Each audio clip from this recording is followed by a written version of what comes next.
മറവിക്കെതിരെ ഓർമ്മ കൊണ്ട് സമരം ചെയ്യാൻ പറഞ്ഞത് പ്രശസ്ത എഴുത്തുകാരൻ മിലൻ കുന്ദേരയാണ്. ഇന്ന് എന്നത് ഇന്നലകളുടെ ഓർമ്മകളാണ്. അങ്ങനെ ഓരോ ദിവസവും പുതുക്കി പണിതുകൊണ്ടിരിക്കുന്ന ഓർമ്മകൾ. ഒരു മനുഷ്യൻ്റെ സുന്ദരമായ ഒരു കാലം ബാല്യകാലമാണ്. ആ ബാല്യകാലത്തെ മറക്കാനാവാത്ത ഒരു കാലമാണ് നമ്മുടെ സ്കൂൾ കാലഘട്ടം. പുതുമഴയുടെയും പുതിയ പുസ്തകങ്ങളുടെ ഗന്ധങ്ങളുടെയും ഒക്കെ വളരെ സുന്ദരമായിട്ടുള്ള ഓർമ്മകൾ. മുടിയിൽ ചൂടി വച്ച ചെമ്പകപ്പൂ മണത്തിൻ്റെ ഓർമ്മകൾ. അങ്ങനെ ഒരുപാട് അനുഭവങ്ങൾ ചേർന്നതാണ് നമ്മുടെ സ്കൂൾ കാലഘട്ടം.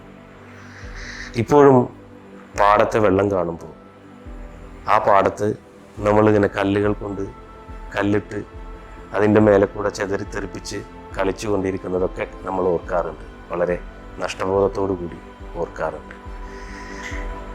ഇനിയും അങ്ങനെ ഒരു കാലം തിരിച്ചു കിട്ടിയിരുന്നെങ്കിൽ നമ്മൾ ഒരുപാട് തവണ ആലോചിച്ചിട്ടുണ്ട്. ഈ വരുന്ന മെയ് 26-ന് നമ്മൾ ഒന്നിച്ചു ചേരുകയാണ്. ആ പഴയ കാലത്തേക്ക് ഒന്നുകൂടി തിരിച്ചു പോവുകയാണ്.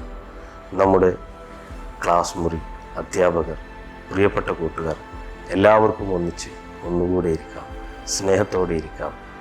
ഈ ഓർമ്മയുടെ പെരുമഴയിൽ നമുക്ക് ഒരുമിച്ച് നനയാം. വരൂ, ഞാനും കാണാം.